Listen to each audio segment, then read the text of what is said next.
The Soul's Dream was not a big ship, but it was home to Jiwon and his crew. Nari had to bend down to walk through the doors.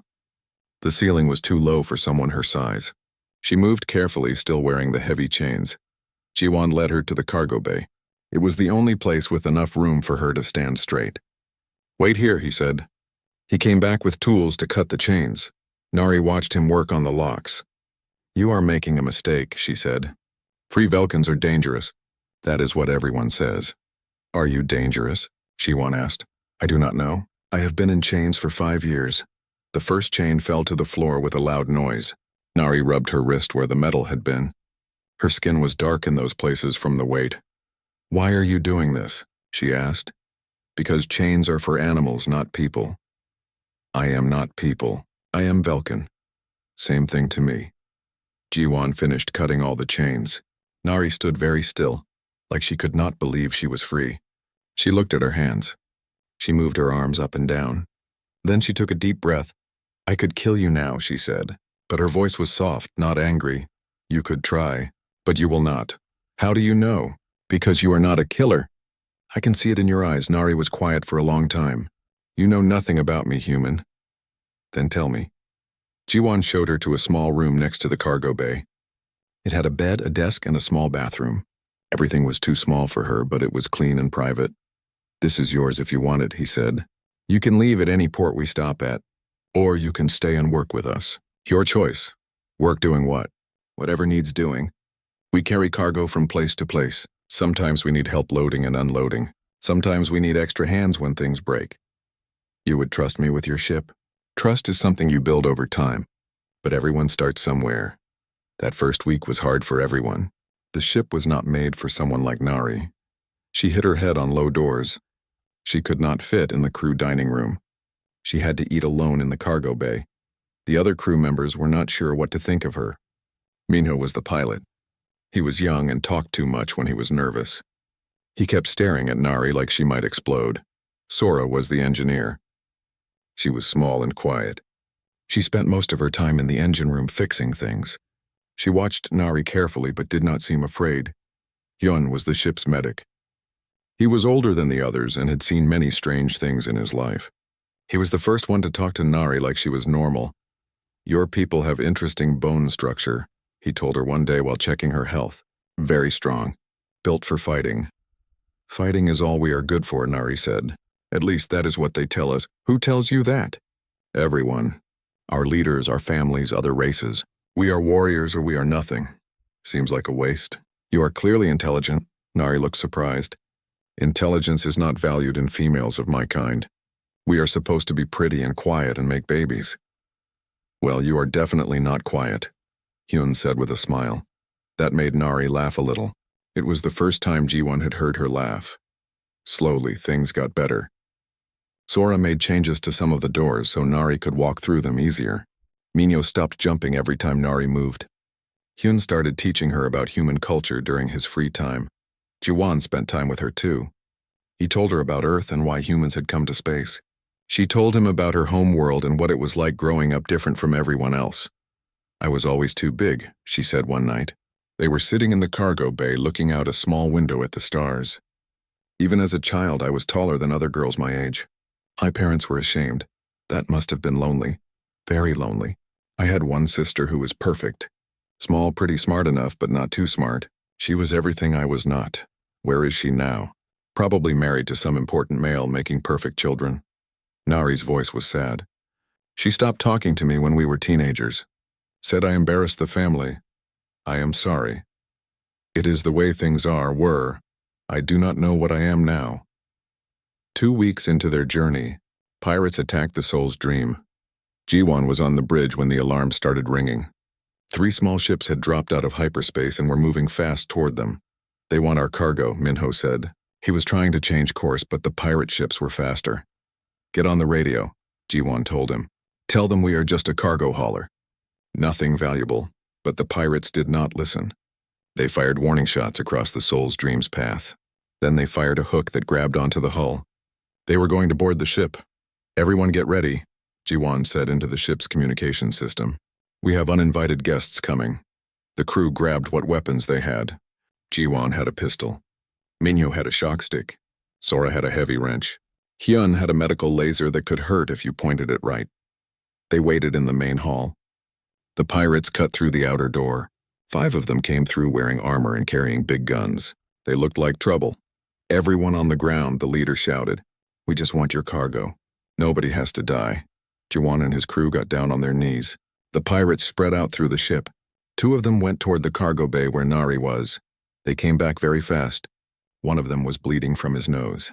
The other looked scared. "Boss," the bleeding one said, "there is something big in the cargo bay." "What kind of big?" "Velkan big, female, and she is not happy." The pirate leader looked angry. "Take more men. Kill it if you have to." That was when Nari appeared in the hallway. She had to crawl to fit through the door. But once she was through, she stood up to her full height.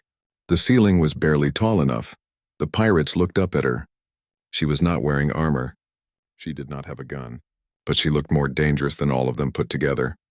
"You are on my ship without permission," she said.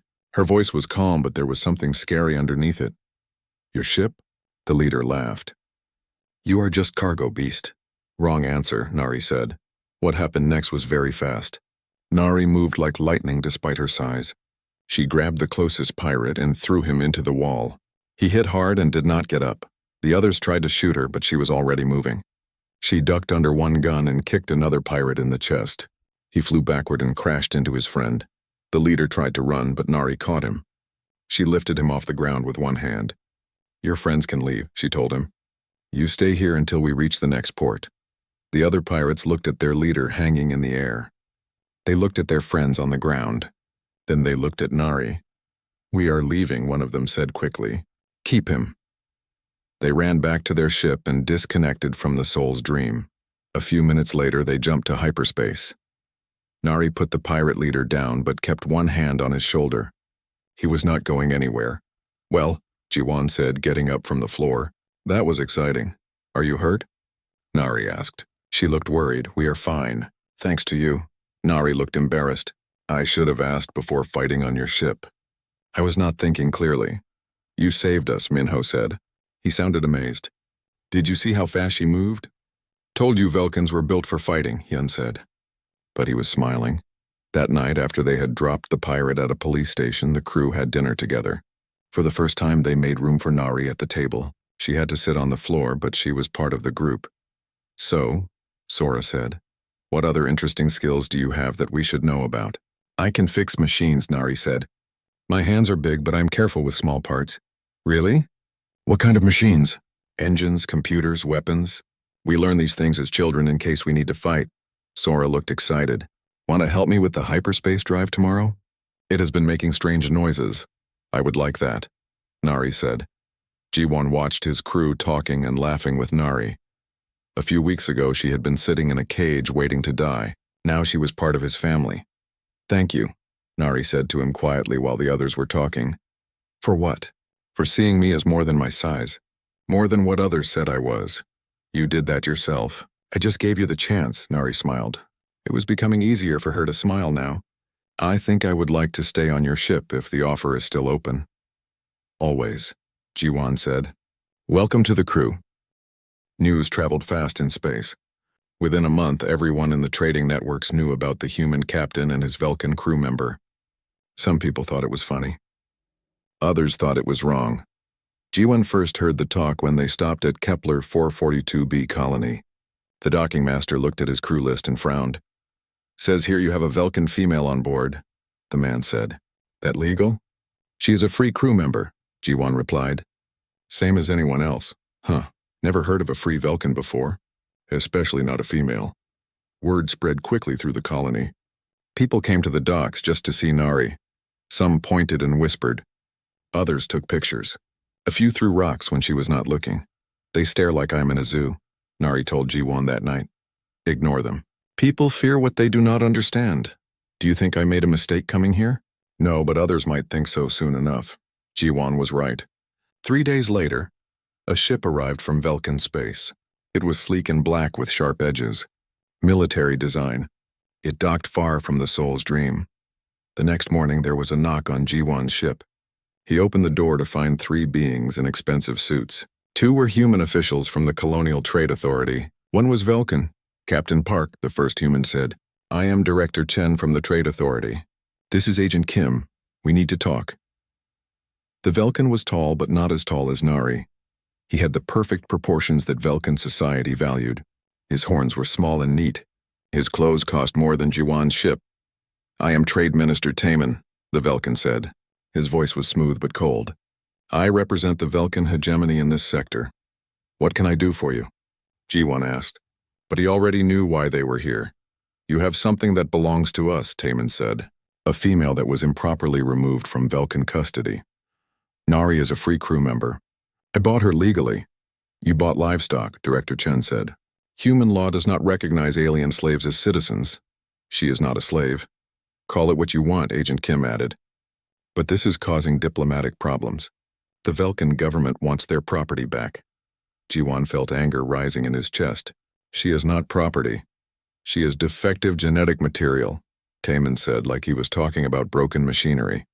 She has no value except as protein. You paid good money for meat and somehow got confused. I know exactly what I bought, and I know what she is worth, Taman smiled. It was not a nice smile. Really? What is she worth to you? More than you could understand. Try me. The hegemony is prepared to pay double what you spent. Triple even. Very generous for damaged goods. She is not for sale. Director Chen looked uncomfortable. Captain, be reasonable. You are one ship against an entire government. They could take her by force. I'll let them try. Agent Kim shook his head. This is not worth starting a war over one alien. Maybe not to you. After the officials left, Jiwan called his crew together. He told them what had happened. Everyone was quiet for a long time. What do we do? Minyo asked. We figure out how to keep Nari safe, Jiwan said. I should leave, Nari said quietly. She had been listening from the cargo bay. This is my problem, not yours. Wrong, Sora said firmly. You are crew. We do not abandon crew, but they could hurt your business. Make trouble for all of you. Then we make trouble back, Hyun said. Jiwan spent the next day researching human law. Colonial regulations were complex and full of holes, but he found something interesting buried in the citizenship codes. That evening he gathered everyone in the cargo bay again. I have an idea, he said, but Nari has to agree to it. What kind of idea? She asked. I can claim you as a human citizen under protection laws. It is legal if you request sanctuary and I sponsor you. What does that mean? It means you become human legally. The Velkin government cannot touch you without going through human courts. Nari looked confused. I can become human? Is that possible? On paper, yes. In reality, you will still be Velkin, but you will have human rights and protections. And what do you get from this? Jiwan thought about that. A clear conscience, and the best crew member I ever had. The next morning, they filed the paperwork at the colonial government office. The clerk looked surprised but processed the forms. By noon, Nari was officially a human citizen under Captain Park's sponsorship. When Taman heard about it, he was angry. He came to the ship with 2 guards. This is illegal, he told Jiwan. You cannot steal our citizens and make them yours. I did not steal anyone. She requested sanctuary. I provided it. She is livestock. Animals cannot request anything. She is a person. And now she is under human protection. Taman's perfect face turned dark with anger. This will not stand. The hegemony has laws older than your species. Not in human space, they don't. Word of what happened spread even faster than before. Within days, other aliens started coming to the colony. They were all the ones their societies did not want. Too big, too small, wrong color, wrong shape. A Zentaurian came who was born without the telepathic abilities his people valued. His family had cast him out. He begged Jiwan for passage to anywhere. 2 Kithari siblings arrived who were twins. Their culture believed twins were cursed. They had lived on the streets since childhood. A Raxian female came who was too smart for her male-dominated society. They wanted to remove her brain and use her body for breeding. Soon Jiwan's ship had a line of desperate beings waiting for help. He could not take them all, but he tried to help as many as possible. Other human captains started doing the same thing. The colonial government created new offices to handle alien refugees. What started as one person's choice became a movement, but success brought new problems. The Velkin hegemony was furious. They said humans were stealing their property and corrupting their social order.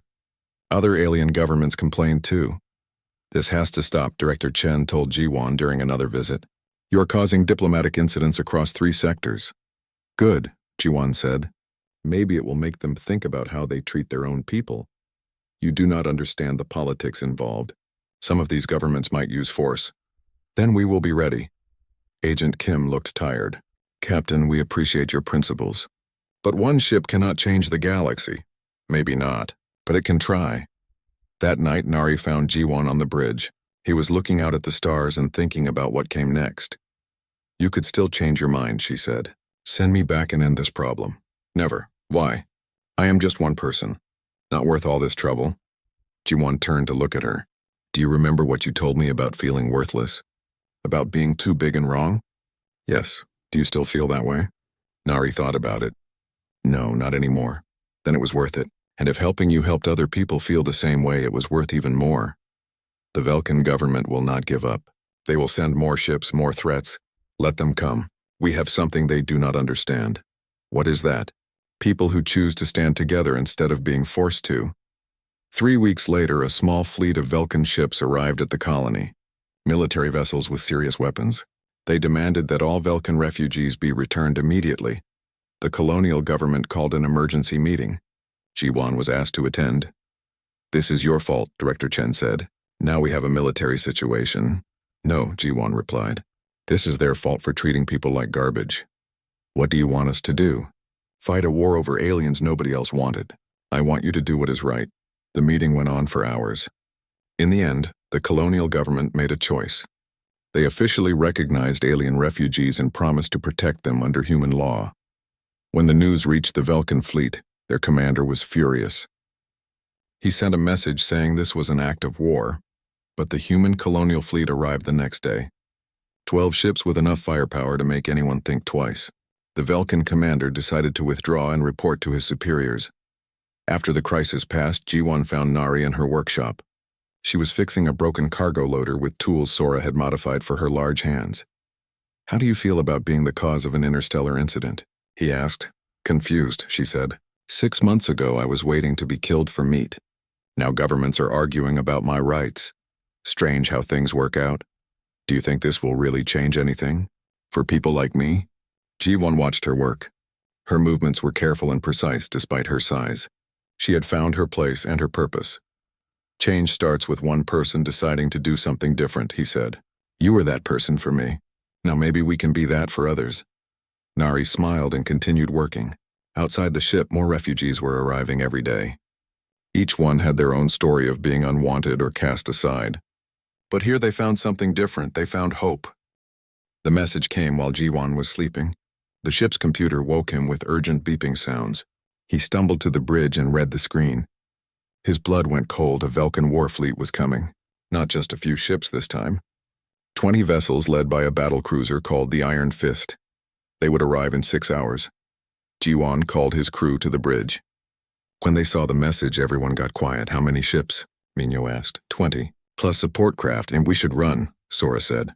Jump to hyperspace now. They will follow us, Hyun pointed out.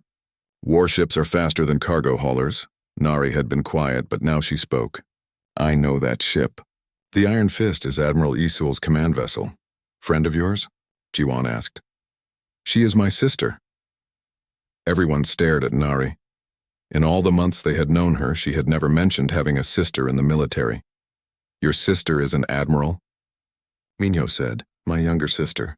The perfect one I told you about. She rose through the ranks quickly because she fits everything our society wants. Will she listen to reason? Jiwon asked. Nari shook her head.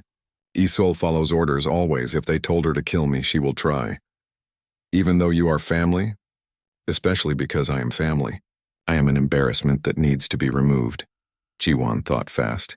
They could not outrun a war fleet. They could not outfight one either. But maybe they did not have to. Minho sent a message to the colonial government. Tell them what is happening. They cannot get ships here in time, Sora said. No, but they can witness what happens. Record everything. You want to broadcast this? Yoon asked.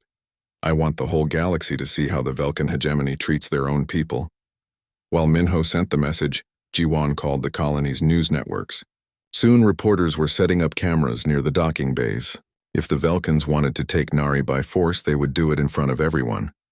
The Warfleet dropped out of hyperspace exactly when they said they would. 20 black ships appeared like shadows against the stars. The Iron Fist was huge, easily 10 times the size of the Soul's Dream. The colonial defense ships moved to intercept, but they were badly outnumbered. This was not going to be a fair fight. Admiral Isul's voice came over the radio. It sounded just like Nari's, but colder. This is Admiral Isul of the Velkan hegemony. We are here to reclaim stolen property. Surrender the defective female and we will leave peacefully. Jiwan picked up the microphone. This is Captain Park of the Soul's Dream. We have no stolen property. Only free crew members. You are harboring a criminal and a genetic deviant. Return her immediately. She committed no crime except being born different. There was a long pause.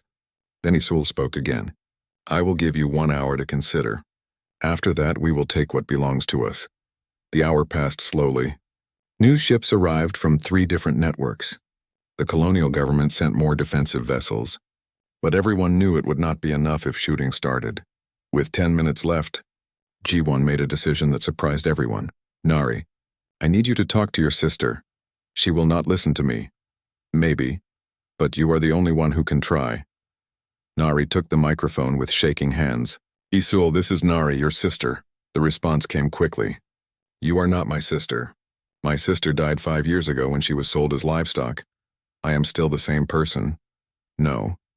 You are a mistake that should have been corrected long ago. Why? Because I am tall? Because I think for myself? Because you embarrass our family and our race?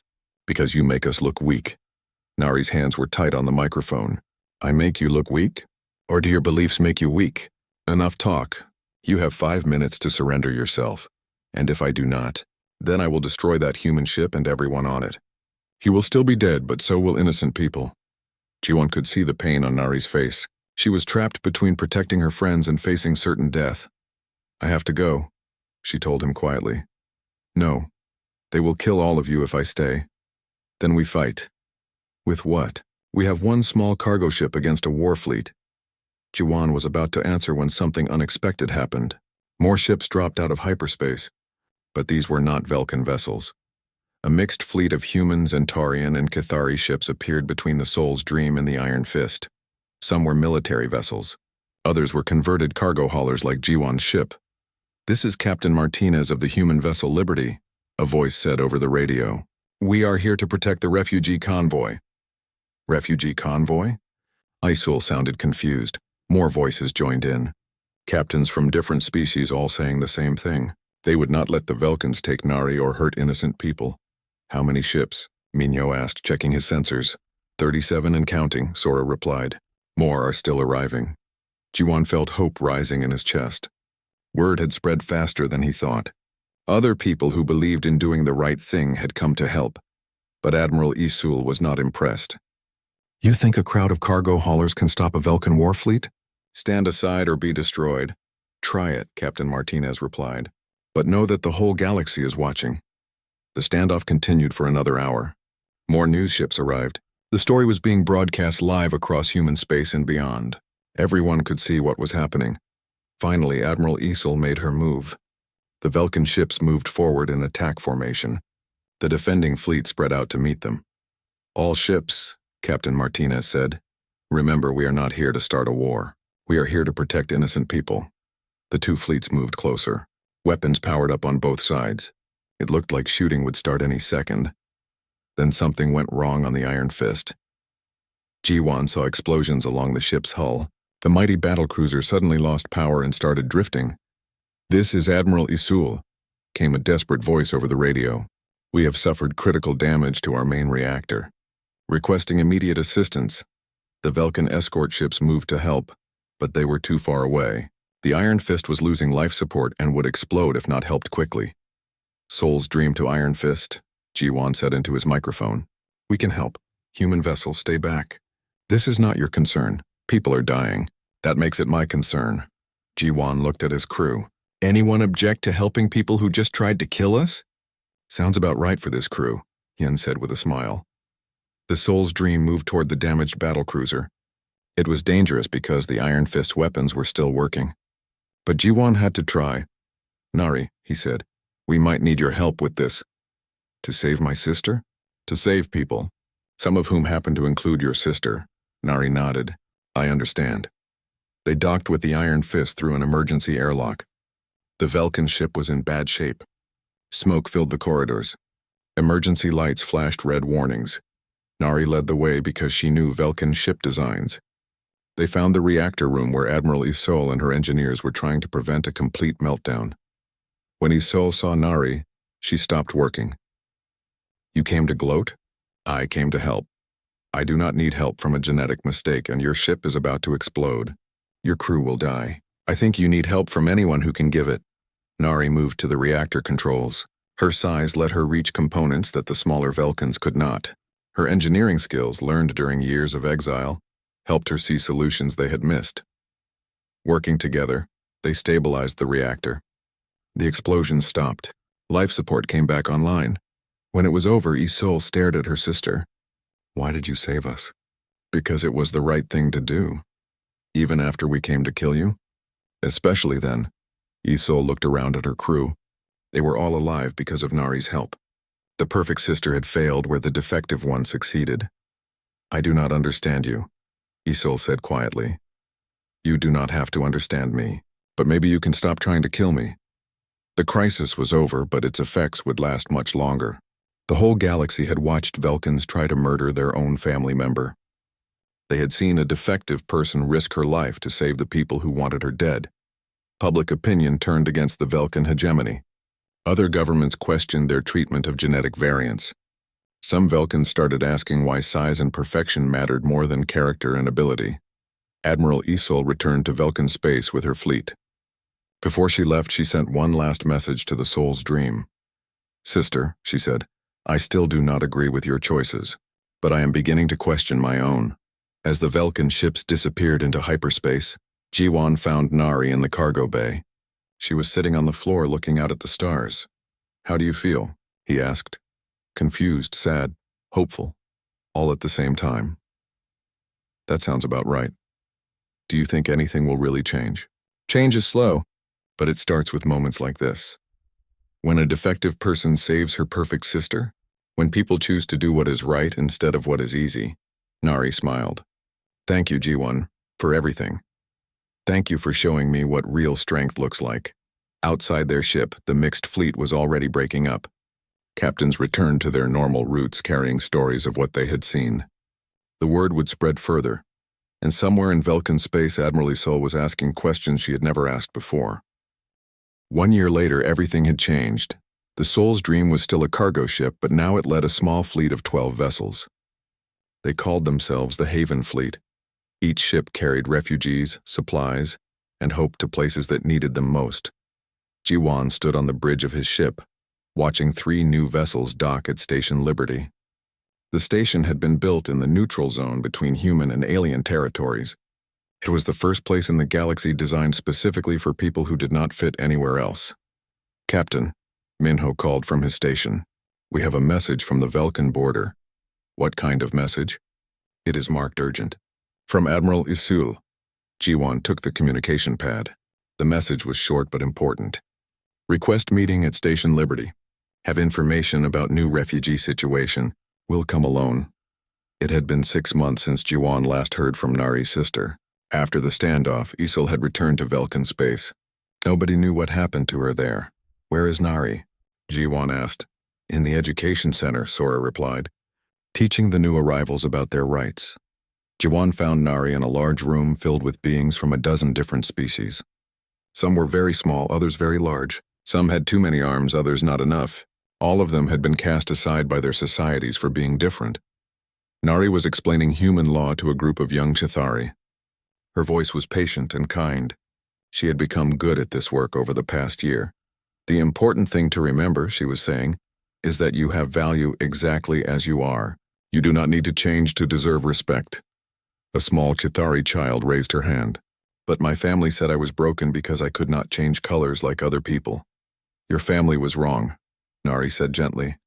Being different is not the same as being broken. G1 waited until the class was over before approaching her. Your sister wants to meet.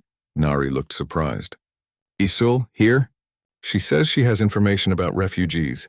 She is coming alone. That is not like her. Isol never goes anywhere without guards. Maybe she has changed. Maybe. Or maybe it is a trap. But Nari agreed to the meeting. 2 days later, a small Velkan ship arrived at Station Liberty. It was not a military vessel, just a simple transport. Admiral Isol came aboard wearing civilian clothes instead of her uniform. She looked different. Older, more tired. But there was something else in her eyes that had not been there before. Doubt, maybe. Or hope. "Sister?" she said when she saw Nari. "Isol, you look well. I look like someone who has not slept in months." They met in Jiwon's office. Isol sat across from Nari and Jiwon looking uncomfortable. "Why are you here?" Nari asked. "Because things are changing in Velkan space. Not everyone agrees with the old ways anymore." "What kind of changes?" Isol pulled out a data pad. After our encounter, many people started asking questions. Why did the defective sister save us when the perfect sister tried to kill her? What does that say about our ideas of perfection? She showed them images on the screen. Protests in Velkan cities. Banners demanding equal treatment for genetic variants. Young Velkans refusing arranged marriages based on genetic profiles. Some call it the Nari movement, Isol said quietly. Nari stared at the pictures. "They are protesting because of me?" "Because of what you showed them. That strength and honor come from choices, not genes. What do the leaders think of this?" "They are angry. Very angry. They want to stop the protests by getting rid of the problem, which is all the genetic variants still living in Velkan space. They plan to exile them or worse. Thousands of people will be displaced." Jiwon felt cold. "When?" "Soon, maybe weeks. I came to warn you because these people will need help." "Why are you telling us this?" Nari asked. "You could be executed for treason." Isol looked at her hands. "Because I have been thinking about what you said. About doing what is right instead of what is easy. And what do you think is right? Helping people who cannot help themselves. Even if they are different. Even if they are family members I was taught to be ashamed of." Nari reached across the table and touched her sister's hand. "You could stay here. Help us directly. No, I can do more good in Velkan space. There are others like me who have doubts. Military officers, government officials, even some council members. Change has to come from inside too." "That sounds dangerous." "Everything worthwhile is dangerous." Over the following weeks, Isol's information proved correct. Velkan ships began arriving at the border carrying hundreds of refugees. They came in old transports, cargo vessels, even escape pods. All of them were fleeing persecution for being genetically different. The Haven fleet worked around the clock to help them. But there were too many people and not enough ships. "We need more help," Hyun said during a crew meeting. "More ships, more supplies, more everything." "I have an idea," Nari said. "But it will require me to leave the ship for a while." "Where do you want to go?" Jiwon asked. "Earth, to speak to the Human Council directly. You want to address the government? I want to ask them to make this official. It's not just a few ship captains helping out, but real government support." Jiwon thought about it. "That could work. But are you ready for that much attention?" "I think so. Someone needs to speak for people who have no voice." 3 weeks later, Nari stood before the Human Council in Geneva. The room was full of officials from across human space. News cameras broadcast her speech to billions of people. "My name is Nari," she began. 1 year ago, I was sitting in a cage waiting to be killed for meat. Today, I stand before you as a free citizen asking for your help." She told her story simply and honestly, how she had been rejected by her own people for being different, how a human ship captain had seen her worth when nobody else would, how that one act of kindness had grown into something much larger. Right now, thousands of people are fleeing their homes because they do not fit their society's idea of normal, she said. They need safe places to go. They need hope for the future. They need to know that somewhere in this galaxy, being different is not a crime. The response was overwhelming. Within days, the Human Council voted to establish an official refugee program. They allocated ships, supplies, and funding. Other governments followed their example. But the biggest change came from an unexpected source. A message arrived from Velkan space bearing the seal of the Council of Elders. "What does it say?" Jiwon asked when Nari read it. "They want to negotiate. They are offering to recognize genetic variants as full citizens with equal rights." Why the change? Too much pressure from inside and outside. The protests have spread to other worlds. Some genetic variants in their military have refused orders. Even some perfect Velkans are demanding change. What do you think? I think it is a start. Real change will take time, but this is a beginning. 6 months later, the first Velkan refugees began returning home under the new laws.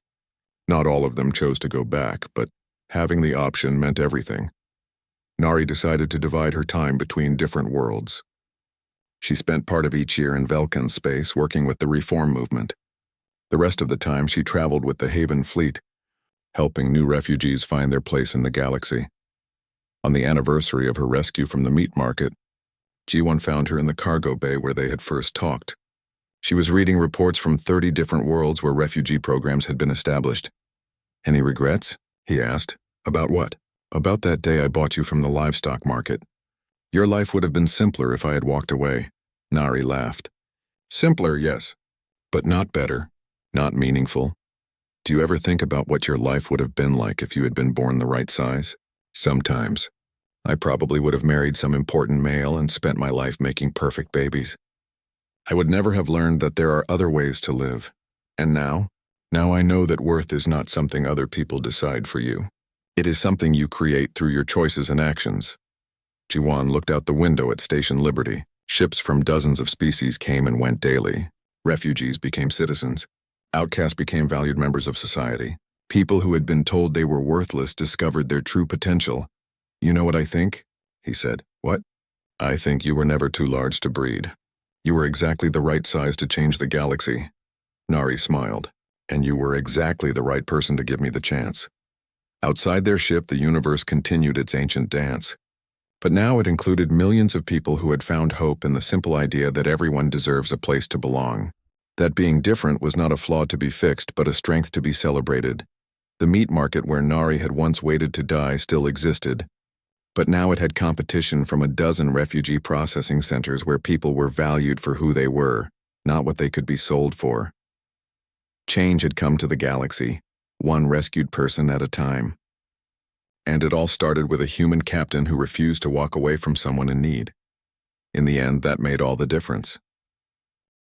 The smell hit G1 first. It was a mix of fear, sweat, and something else he could not name. The trading station called Nexus Prime floated in space like a huge metal ring. Ships came and went from its docking bays. Most people came here to buy things they could not get anywhere else. G1 walked through the crowded halls. His boots made soft sounds on the metal floor. He needed food for his cargo ship. The long trip to the colonies would take 3 months. His crew needed protein, and fresh meat cost too much in human space. The livestock market was on level 7. G1 had never been there before. He heard stories about what they sold here. Some stories were too bad to believe. But his money was running low and he had promises to keep. The market was loud. Different aliens spoke in their own languages. The air was thick and hard to breathe. Cages lined the walls from floor to ceiling. Inside the cages, creatures moved around. Some looked like animals. Others looked almost like people. Jiwan stopped walking. In the biggest cage at the end of the row, something caught his eye. She was tall, taller than any person he had ever seen. Her skin was pale blue with dark marks like tattoos. 2 horn-like things grew from her forehead. They were clear like crystal and caught the light. She sat on the floor with her back straight. Heavy chains were around her wrists and ankles. But she did not look down. Her eyes met his through the bars. They were green like deep water. There was no fear in them, only anger and sadness. Other beings like her were in smaller cages nearby. They were much shorter and had smaller horns. Some of them cried softly. Others just stared at nothing. But this one was different. Even in chains, she looked proud. "You looking at the big Velkan?" a voice said behind him. G1 turned around. A short alien with 4 arms was smiling at him. The alien had sharp teeth and small black eyes. "Velkan?" G1 asked. "Warrior race from the inner systems," the alien said. "Very proud people. These ones here are females. Good for making babies, most of them." The alien pointed at the smaller cages. "Those little ones will sell fast. Perfect size for breeding. Good genes. Strong babies." Then he pointed at the tall one. "But that big one? Nobody wants her. Too tall, too strong. Bad for breeding." Velkan breeders tried to sell her for 5 years. Nobody bought her. Jiwan looked back at the tall female. She was still watching him. "What happens to her?" The alien laughed. It was not a nice sound. Meat market, of course. Vilkens have good protein. Tastes like chicken, they say. She will feed maybe 20 people. Something cold moved in Jiwon's stomach. She is intelligent. She understands what we are saying. So, the alien said, pigs are smart too on your world. You still eat them? 2 more aliens walked over to them. They looked like the females in the cages, but bigger.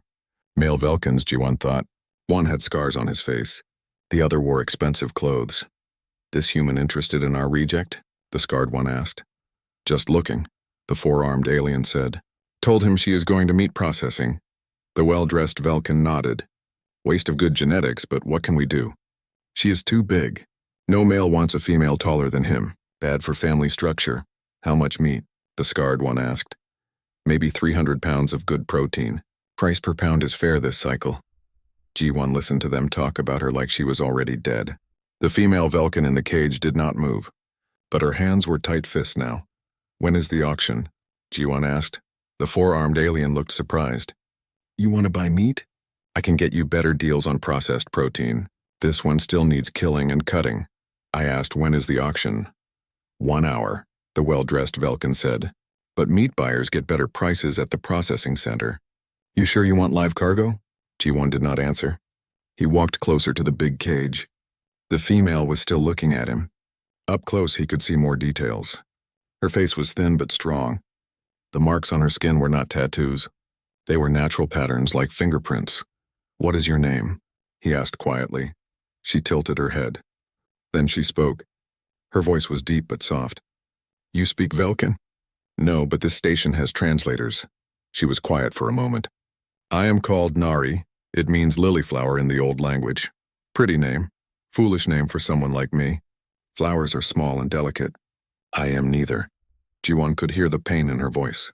My name is Ji-won. I am human. I know what you are. Your kind is new to this part of space. You buy and sell like everyone else, or not everyone. Nari stood up. Even sitting, she had been tall. Standing, she was huge. The top of the cage was barely high enough for her. You waste your time talking to me, human Ji-won. In 1 hour, I will be sold to the meat cutters. Nothing you say will change that. Maybe. Maybe not. She looked at him for a long time. Why do you care what happens to me? Ji-won thought about that. He could not give her a good answer because he did not know himself. Because you have a name. Because you can think and feel. Because this is wrong. Wrong? Nari laughed, but it was not a happy sound. I am wrong, human. Too big, too strong, too stubborn. My people decided that long ago. Your people are idiots. That made her smile a little. It was the first real expression he had seen on her face. Yes, they are. The auction started exactly 1 hour later. Many different aliens crowded around a small platform. The 4-armed alien stood on it with a loudspeaker. One by one, the smaller Velkin females were brought out in chains. Each one sold quickly. Buyers called out numbers. Credits changed hands fast. The aliens buying them looked happy. The females looked scared. Finally, they brought out Nari.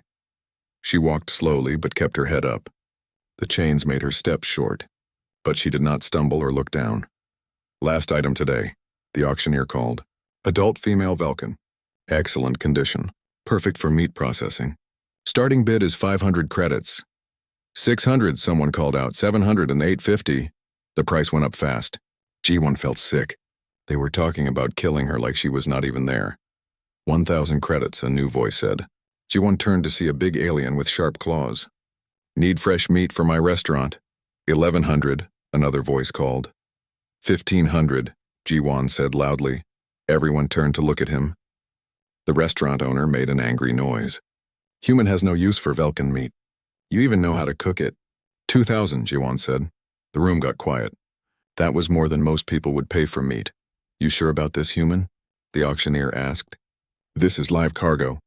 No returns. I need heavy labor for my ship, Ji-won said. It was not exactly a lie. The restaurant owner shook his head. Crazy human. Velkins make terrible workers. Too proud. 2,000 going once, the auctioneer called. Going twice. Sold to the human. As Ji-won paid the credits, he looked at Nari. She was staring at him with confusion and something that might have been hope, but she was trying to hide it. They put new chains on her and led her toward the docking bay. Ji-won walked beside her. Why? She asked quietly.